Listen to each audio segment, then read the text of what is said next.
Nous attendons que Atom et sa femme viennent jouer les 10. Et ça, rendez-vous d'effort. Qu'est-ce qui s'est passé au juste vendredi soir na Brooklyn? Na kolobani ni tokende sala mobulu te, tokende ko pesa kaka avertissement ke ndenge balingi concert sala malenef e ko sala maté. Ba passer wisat ba mission chrétien bakenda nanu côté ya Kanamba abonga mo wisat bakenda côté Lambert Menda abonga makuna ba pasteur bazo sensibiliser pona ba veiller na bango ba prière na bango ba business na bango ya ba église. Pourquoi botinda ba soda na bino bakende ko beta batu na église? La preuve en est que ba musicien na biso ya awa betaka Cœur d'Alliance ba betaka. Chers fidèles internautes de Edi TV, bonjour et bienvenue dans votre émission Mbenga Show qui est animée par votre frère Joël Mbenga. Cet après-midi, je me retrouve dans ce lieu qu'on appelle Arma Tungolo. Arma Tungolo est une place des combattants de Cape Town. Pourquoi Naza Awalelo? Les lots, vous allez bien surtout au courant de l'événement qui s'est passé le vendredi soir ici à Cape Town, l'affaire Pasteur Atoms. Pasteur Atoms, il y a concert à Pasteur Atoms. Oba combattant ba beti Pasteur Atoms. Oba combattant ba salinini. Alors le lot na awatozwa ba nouvelle ba exact, ba précision juste qu'est-ce qui s'est passé. Parce que moi j'ai vécu l'événement, j'étais dans la salle ici Kawapi, Pasteur Atoms il fallait presser. Le Pasteur Atoms a un concert ici à Cape Town le 10 mai. Le 10 mai à Jubilé Tête, mais il y a aussi un pasteur qui a organisé une convention qui a Ebandaki le premier et qu'aussi la Lelo, donc aussi la Lelo. Et alors, parmi les invités de cette convention, le pasteur Atoms aussi était invité dans cette manifestation. Alors, ce qui est grave, le pasteur Atoms tombe à combattre qui vendredi à Zala qui wanate. Alors, bah combattant basali oh il fallait basala. Pourquoi basala qui enregistrement on attend bah comme une salle bah qui kotuna wapi pasteur Atoms bah toi salle bah qui pasteur Atoms ça a quitté yango mona qui milangue panjana qui batu ba betamaki. Pourquoi ils ont réagi de ce genre? Le jeudi il fallait banda bah combattant bah kenda quitté et les échos sont sortis que pasteur Atoms azana isikawana. Et en vendredi bah qui va vérifier si exactement le pasteur Atoms azaki ko beta concert. Alors tant bah comme vendredi l'événement a été fini, j'étais là, je suis aussi victime parce que bah beta qui n'a pas bouteille na mukongo. Alors comme le pasteur Atoms azala quitté bango ba tuni ba toisal où est le pasteur Atoms au lieu ba répondre bango poliment bango peut répondre qui bango na ndenge na bango pe yango bomona ki désordre en salamaki. Alors on a zapena ba combattant na zo ba point de vue na bango pour na yeba qu'est-ce qui s'est passé au geste. Ah on peut l'un des présidents de la communauté congolaise de Cape Town. Président Mike, bonsoir. Bonsoir, bonsoir. Alors président Mike, Makamutu le Karana Cape Town au ba combattant ba salaka, yo zalaka toujours au courant na yango, vous zalaka mieux informé que avant ba déplacer ba vous zalaka toujours na lectoire. Alors qu'est-ce qui s'est passé au juste vendredi soir na Brooklyn? C'était mon anniversaire. C'était ton anniversaire, mais on avait un groupe de combattants dans l'église place Batbakenda Kosambela Basali Mobulu parce que moi j'étais présent dans Namulangi Namukongo. Est-ce que ce groupe de combattants, Bomonaki, Bango, parce que les autres, tout le monde va comment profiter au nom des combattants pour faire leurs bêtises? Mais bah, pour Pasteur Atoms, il fallait que Pasteur Atoms soit présent. L'événement, une croisade, il était invité comme tout invité, comme moi aussi j'étais invité d'aller assister. Mais les combattants, qui n'a qu'à vidéo, tout le monde a combattant, bazoganga wapi Atoms. Alors, bino bokenda ki koluka Pasteur Atoms pour nani. Il s'est fait qu'il y a pancartement les autres tambours que Atoms a zobé à concert les 10 et qu'on a une salle à Jubilee Church une observatrice. Moi personnellement, na benga ki moko ya ba numéro, j'ai parlé à un certain Blaise. Je lui ai fait voir le pourquoi nous ne voulons plus de la musique dans la diaspora. Et il m'a donné aussi ses raisons. Et à Betty Bisso Gazon, c'est qu'il m'a dit à l'objet qu'il a prouvé Bisso qu'il est un Katangé et que dans la communauté congolaise, Moutazana Mbongo Lokola et Azate, la dépense qu'il a déjà fait pour Natoms na Nadej Baya Kobeta musique en Afrique du Sud, Congolais Monta Kosal alors Bakoya.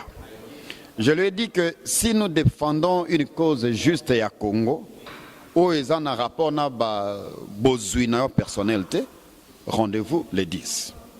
C'est-à-dire ceux qui vont jouer n'est-ce pas pour aveugler les gens. Nous attendons que Atom et sa femme viennent jouer les 10. Ils ont rendez-vous d'effort. Il rôle à fort financièrement selon lui. Bisotokola qui sait que Bamili Congolais et comment dépendre de la lutte Oyo Bisotozo Bunda. Président Mike, apparemment on est besoin de perdre moi comment on a besoin de perdre l'élite nabino bit nabino bozaki nango liboso ezalaki ya boye bolingi président azan la place cité na Congo. Mais si ko bokomina ko beta ba musicien bozaki ba musicien to benga ba musicien profond. Maintenant vous commencez à toucher même les hommes de Dieu qui est plus grave parce que même la Bible nous dit de ne pas toucher au loin, de ne pas toucher à mes loin. Donc des loin de Dieu comme les serviteurs de Dieu, les frères, les chanteurs qui font l'œuvre de l'Éternel. Comment bokomina ko beta na bango. Alors qu'est-ce que le frère Atoms a à voir avec votre élite? Merci Joël pour la question. Comme je disais, il y a un certain Néhémie dans la Bible, qui est un serviteur de Dieu. Mais mukolo ayokaki que Jérusalem et sika bakunda mitola bakoko nae ba papa nae et bukaki yango, il était triste et pendant ce temps Néhémie était réfugié en Babylone. Abandaki kosala na cour royale, c'était fait un matin. Le roi a vu qu'il était triste. Qu'est-ce qui se passe? À Bethel, il selon un roi. Et il a trouvé faveur devant le roi. Le roi lui a donné non seulement l'arsenal, mais PC Nabatu, PC Mandoki, PC Biloko Akoli, à négocier les mêmes frontières. Il y a des pays limitrophes. Que non, ce qui est indi, voilà, Batu, vous comprenez même, Nzambazo permettre rébellion. Et Néhémie a zongi Jérusalem. Akutanaki na opposition. Ce qui Néhémie, un serviteur de Dieu, pouvait plaider cause en Bokanaï. Qui est Atom? Ce qui le loba moloto ba makile zole la nase ma belé. Le kola ba makila ya Babel. Qui est Atom? Il y a même des rumeurs. Bakende na Kivu. Plus de 8 millions de morts au Congo. Bakende na Kivu milimo ezotelenga na kuna ba besoin liloba Nzambe. Bakende bisika ba Congolais bazokufa bazokata basi mabumu. Bazo violer ba mama na biso. Bakende ko beta ba conseil religieux kuna. Bakende même la parole sika batu bazana ngo besoin. Nous n'avons pas besoin de ba parole à moins que ba sala Nzambe oyo ba établissa awa bazoko kalisusu te. Dans ce cas, tu peux revoir mesure. Les lorsque tu commences à s'attaquer à l'église, on a aussi expliqué l'histoire à Néhémie. Et ce sont des messages que le pasteur, 280 églises dans Western Cape. Allez-vous comprendre? 280 églises. Et la masse congolaise est dans l'église dans Simanabango. Qu'est-ce qu'ils font? Pour éveiller les Congolais, c'est un message patriotique. Partout, comme un peuple humilié partout. Et ces hommes de Dieu, comment ça l'église, comme ces hommes de Dieu, comme ça l'église, business na bango. Où sont leurs approches patriotiques? Si les Néhémies l'ont fait, qui sont nos pasteurs? Qu'est-ce qu'ils font? Ce ne sont qu'eux qui font trahir le pays. Et le comment s'attaquer à une église? Pourquoi la musique même religieuse? Pourquoi? C'est parce que ça nous amène la distraction. Parmi les secrets, il y a Kanambe, na Mobali nae, ya Rwanda. La distraction au niveau de la musique, pour s'occuper. On a compris toutes ces choses. Et ça combat ingeta, et ça combat moko prophétique. Nyonso bakosa le kosimba lisusuté. Bakende babeta musique na Congo. Jusqu'à ce que Bissot comme na ligne d'arrivée, on va revoir ma mesure. Mais à ce moment-ci, pas de la musique. Président Mike, dernière question. Au moins, vous avez besoin de faire passer votre message, dans la message. Alors, dans le concert, dans la prédication, des musiciens, il y a une foule, une masse de gens. Alors, vous ne trouvez pas que c'est la meilleure façon aussi pour conscientiser, pour passer le message aux besoin pour la vie? Je pense que c'est un orchestre comme un cœur d'alliance. Il y a au moins moi un groupe de musique na mboka. Est-ce que tu as besoin de Moutaouta Congo?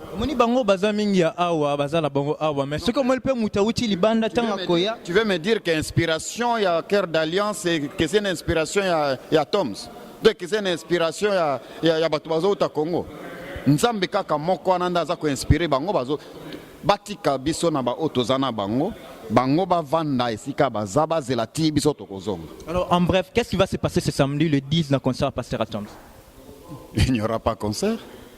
C'est sûr. Ce concert est bêti, je l'ai toujours. Donc mon abisi qu'on est na télémaka. Pour naebi ni tozo sala. Et puis naebi ni toko zwana suka. Au moni Blaise Aloba qui a prouvé qu'il est un vrai Katangais. Les 10, na combo ya combat ya Ingeta. Donc prouver que tu n'es qu'une goutte d'eau dans l'océan et que tu n'es pas plus congolais que les Congolais qui sont défendre. Concert et Kobetate. Merci Président Mike. Nous continuons toujours dans le micro na biso. Nous appelons sur le Président Richard. Président Richard, bonsoir. Bonsoir mon frère. Bonsoir. En direct sur Internet, bande de bazolanda yo awa. Président Richard, vidéo est emballée sur Internet, nous surtout bazan mécontent na réaction ya ba combattant ba kende ko sala dimanche na Brooklyn. Ici wapi pasteur Atoms il fallait azalaki invité mais pasteur Atoms pour le moment aza même pas en Afrique du Sud. Pourquoi étant que président botindaki ba mbolombolo to ba soda na bino bataillon kaozi benga ba kende ko beta batu na église? Bon, Koloba Gotinda d'abord ezali parce que tous dans un cadre d'investigation mais ce qui est vrai que bande kwana bazolinga ko tenter ko tenter biso na habité ceux qui baza toujours utilisé par le pouvoir cannabiste à partir du Congo kuna alors bayebi mibeko et pesama de partout dans la diaspora qu'on n'autorise jamais qui que ce soit musicien, pasteur, comédien, tout ça na o ba on basala qui pour aya ko se produire dans libanda mboka. Mais bazo toujours ko tenter ko sala yango donc ils ont la neti bazo ko tout mon biso. Donc tout combattant engagé, tout résistant, patriote à chaque instant on a remarqué le quoi bon en tout cas aza déjà na priorité ou na droit à agir. Donc c'est ça qui s'est passé en fait. Alors nde babetaki bato kuna ceux qui peut bato wana ba lui ba réagir na cas ya ba la police ko fungola ba question. Vous ne trouvez pas que bozo mi créer problème sur problème au les bozala na au les tozala na communication entre nous? Bon, moi je crois que un Congolais conscient ce qui a commis à un niveau on a toujours créé problème de yomo ko le baron parce que suite na ngoto suivi na ngwe kozala toujours bien té. Vous comprenez? Wana komi ko bundisa communauté, komi ko bundisa mboka parce que bato oyo baza ko telema likamwa mboka, ils a pour intérêt na bango mongote. Ils a pour intérêt ya futur ya biso nyonso. Ba réalité tozomona yango. Ye Toms, ce qui réellement aza musal na nzambe to aza conscient d'abord ya mort, ya père parrain na ye donc en quelque sorte nakolo des faits moloto au côté kabiso aiba circonstances nini o yatikeli biso et puis ba raison nini o esali que le frère moloto toza na ensemble était d'ailleurs na rimer ezala que ye aza participant na mort ya moloto. Alors tout cela aux hommes dans l'esprit à Congolais, nous sommes très mécontents. Baya ko sentir même personne azala qui na moloto aya sous tenter ko sala aventure biso tout linga ko autorisé. Alors président Richard propose de tenir et engager Kakayo parce que moi je sais que papa allait moloto paix à son âme à Koufa Kabela qui n'a suite à empoisonnement. Qu'est-ce qui va encore se passer le samedi parce que toujours Kaka Kabarimer déjà tension déjà za makas na kati Afrique d'ici là on a Cape Town là. Qu'est-ce qui va se passer le samedi pour passer à Tom Spiazan na nous awate? Bon, toujours se préparer ceux qui ont un défi. Nasir pasteur à Toms ndenge yozo bengaye parce que na ebiete ayebi sort ya JB Piana na Europe ayebi to ayokaka sort ya ba onyo so ba santé takapo ba kene ko se produire na libanda na moi ba assurance oyo bato baza ko produire bango ba kosaka bango akokuta na oya akokuta na ngo parce que pona likambo Congo en tout cas tozonga simate et biso vana na mboko donc mbila taba bengi mbila to solana ba on va leur expliquer que non situation tozana nango eza boye suka ba oyoka biso. Voilà. Donc j'ai appris un certain frère ce qui Blaise na ebiété en fait non, ce n'est pas important vraiment qu'on ça la bras de fer parce que bras de fer ça rencontre nani. On comprend parce que la communauté congolaise en général. La particularité c'est raté dans la bateau yo baza toujours ben conscient ou bazo comprendre bango masolo mbokate. Mais ba o bazo comprendre to permettre mamakambo biso moko to lobara et sale maraté qui ya ko sale comprendre. Donc samedi to okutana Toms mais soki aza mwana malamu mwana mayele azwa ba disposition déjà azala na ye kuna aya kutu te parce que ekobebisa réputation na ye pamba ya ki pasteur nan ozo comprendre donc problème ezali ke azwa ba disposition aya te pour soki aye en tout cas mabe kozala.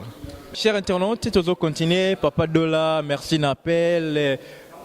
Maître Donan, Nambex, merci n'appel. Tout ça, pendant qu'on a besoin de journaliste d'investigation, il y a Moussa Naemingeza basé plus dans les combattants. Pitou Alec, journaliste d'investigation, bonsoir. Bonsoir, Joël Mbenga. Pitou Alec, yo zala ramona maele. Mais apparemment, beaucoup de côté un moment mouké. Pour Mboka et comme il n'a plutôt pas les makasi. Pour eloko bosala qui vendredi battu belé basepeli na yangote. Alors toke ko moins éclaircissement et pas na yo. Bon, en fait, Mikolo Bazobenganga, l'avocat des combattants, Makamunio so esengi ba accusation ya ba combattant à Cape Town so bolili ba défense nango boye pananga na kopesa bino biyano. Mais na lingi o rectifier likamunini oyo batu basala ki parce que vous savez quand on est dans une communauté, on peut accuser une communauté.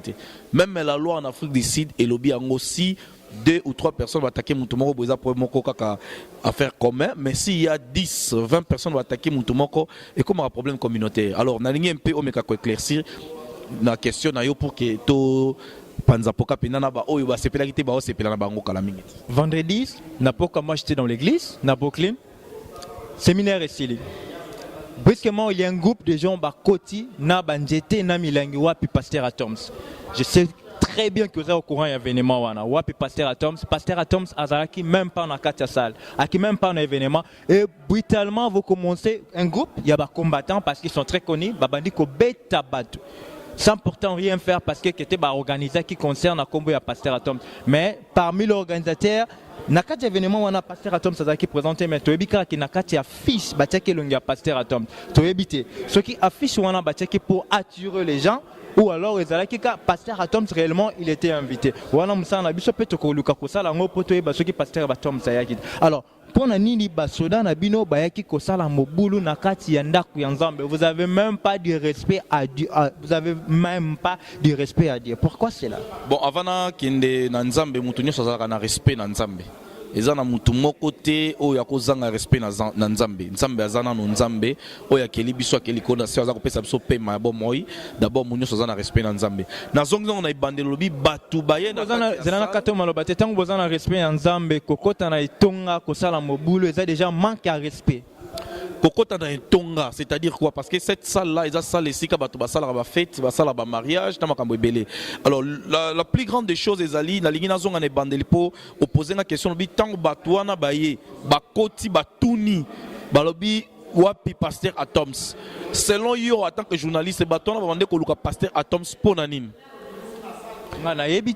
C'est-à-dire d'abord, c'est-à-dire on a une fausse information, il y a pasteur Atoms, mais na moni so corriger parce que lobby que tango bachaki affiche, bachaki déjà invité des marques pasteur Atoms.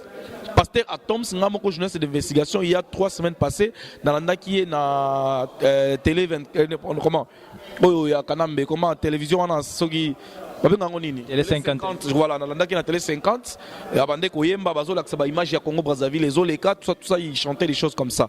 Ils chantent bien, c'est un messier, mais la chose, c'est de ne pas passer à Toms. En tant qu'individu, il n'a pas de problème avec la communauté, mais il y a un problème où il faut comprendre les combattants, parce que ça va concert. Rassembler belé pour parler na distraction. Alors ils sont venus pour faire échouer concert. Malheureusement nengo lobby azala quitté, c'est-à-dire les informations azala qui peut-être véhiculer mabé mais véhiculer mabé parce qu'il y a une affiche qui déjà hier angangi azala. Alors ils avaient déjà l'information yango ba koma ki wana. Mais na moni muto ba betité. J'ai vu quand Bakiti Baneko Panzana, na ba image oyo balansaki à un moment donné, je ne sais pas si au retour zelano. Momoni muto ba betite ngana zo mulangi na mukongo. Mulangi fo e banana bandako ba mamilangi. Ngaso na mona muta ba mbenga mulangi wana lenga na porter plainte.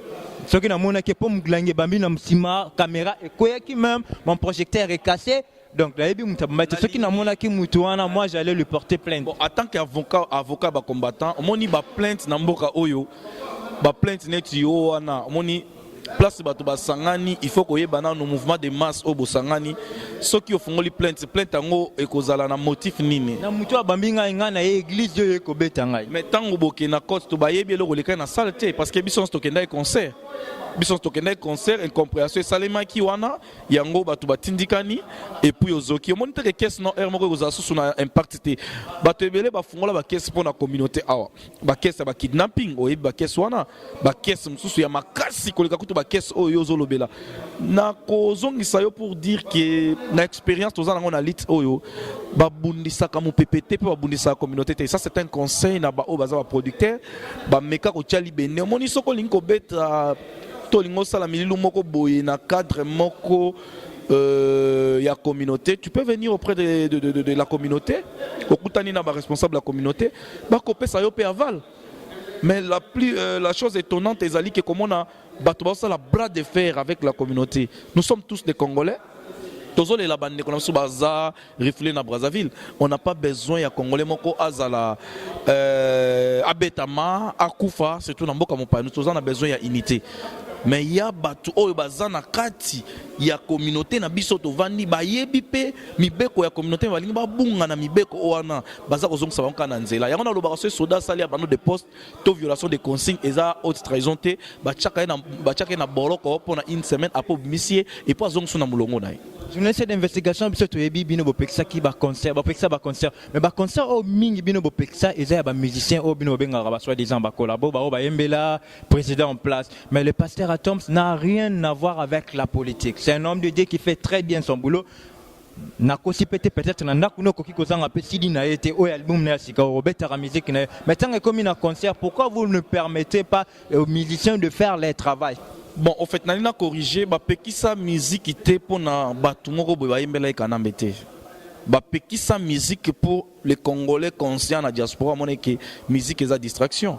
Vous savez à l'époque tout le monde n'attend bakala et bouing oyebi batu bande konoso ya poto bakabela ba musicien wana mituka bwaka ba mbongo batu ba Robert Bassène ba livre sterling muta bwaki mbongo na 8h na 19h a mikangi na kati ndako alinga setranga kufa oyebi masolo wana. Nous voulons pas seulement la distraction. Ce n'est pas pour chercher à citer ba komba ba individu pour na kolbake ba pexi concert pour na mututel ferré tango katsa ki ligne rouge amona ki oyeti masebeta mai na jobu jusqu'à ce que lelo ya yembela kana mbete mais à côté na liste pour nani parce que à franchir ligne wana voilà à quelque sorte ezate tozoko target batu oyo basala boy non et puis mibeko wana pesa na pichute. Moi je ne suis qu'un avocat ya ba combattant pour na ko expliquer pour na ko expliciter que congolais akotika la kaka mwasite masangate nenge koko wemba pour anaza koko na biso alobaka pour les Congolais il y a que 3 distractions à Kinshasa la bière et puis bablo salité aloba na TV boye biango. Alors tolingi to la sabatuke cette révolution tozoya milimo ba mvuluzi kimbangu ya bakimpavita ya ba Lumumba et koti na kati ya bana omoni ba koko na biso baloba ke bilenge bakoya bilenge o bakoya bakobotama na milimo ya bakoko tokoya esika ba oyo ba ibaki bakoko na biso toyebi ya bango tant tozonga na mboka la biso to développer yango. Alors ozomona kobunda oyo eza lokola réseau basto para yango te voilà à quelque sorte na koyebisa yo pona kolbaki ya betaka musique religieuse. Mais je vais te dire une chose, ce qui Atoms Azayaki Awapo Ayako Teya na ba église. Je crois que l'évangile est gratuit, mais l'évangélisation n'est pas gratuite. Mais, chose grave et étonnante, concert naïe batiango 100 rand, s'il vous plaît. 100 rand, et ça le cola $12 pour na batuba kota. Aïe, Aouti Congo, Kobeta concert na Cape Town, mais atiango 100 rand, c'est-à-dire $12. Bon, Yomoko Yebisangai, concert Yamasolo Nzambe. Faut ba tuba futa mbongo pa bakota mendeko oyo abimisi mbongo na ebele ko faire déplacer passer à Toms pour aya awabeta concert. Est-ce que vous pouvez essayer mesure de grâce morote to faveur morote pour mbongo ese bimi à louer ça la louer instrument pour événement et ça la dimanche. Est-ce que vous pouvez rendre moi mesure de grâce morote abeta concert wana et puis bino ba combattant boya bo passer message na bino. Bon ba combattant oui combatisme d'abord et ça l'état d'esprit. Deuxièmement, il y a qui mesure de grâce. Mesure de grâce va passer dans la batonini. mesure de grâce bapesaka na bato nini parce que ntango ye ndeko wana atiaki libaya il savait que ntango akorassembler bato il y aura un problème. En tant qu'avocat et combattant, conseil n'a pas ça. La première des choses aux démarches à bosser par la salle, c'était de venir auprès de la communauté. Ah bonjour Bandeko, je vais inviter quelqu'un, mais voilà en plein yango et kozala boye. Que pensez-vous? Baninga basangisi idée, c'était au moins eloko ko sala ko kenango musika te parce que et ko simbate. To pesio aval au sala likambo oyo. Est-ce que vous comprenez? Alors, il est allé trop vite en besoin. Et puis, troisièmement, message à menace, c'est Nikoya, et puis il y a gazon. Tu vois, il y a toujours renseignement tactique avantagé parce que les degrés de force face à l'ennemi. Au moins, les gens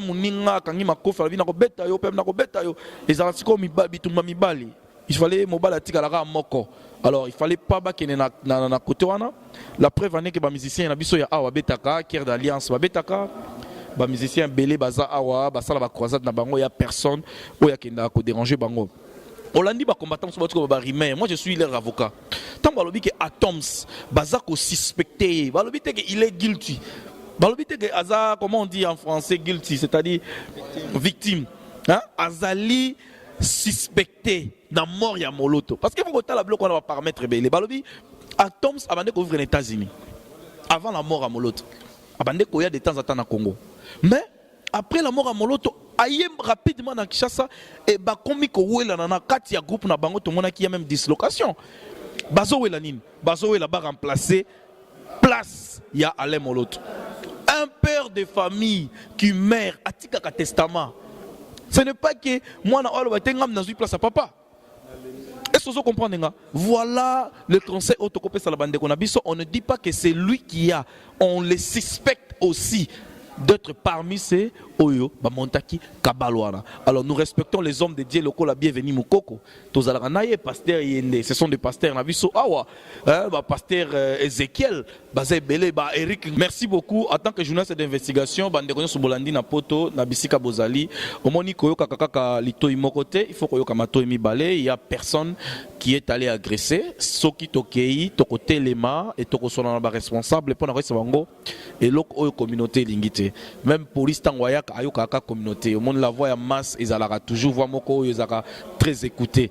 Alors pour ne pas vous prendre du temps, Bandekonyo sur Poto, Bandekonyo sur Bisika Bozali, Henri Mouki Oyazali Awa, je vais contredire une information Pesamaki l'autre fois ndeko Henri Mouki benginga albi qui ba menacé na Captain tout ça batapoto bengié ce n'était que des rumeurs et aza vraiment bien accueilli tozala ki na kati ya conférence boyebi aza mutakati ba luozi ba wapi aye na cadre masolo akati donc bato ba kanambiste ba comme déjà ko sala moi masolo pour ba un peu ko diaboliser bande ko belé.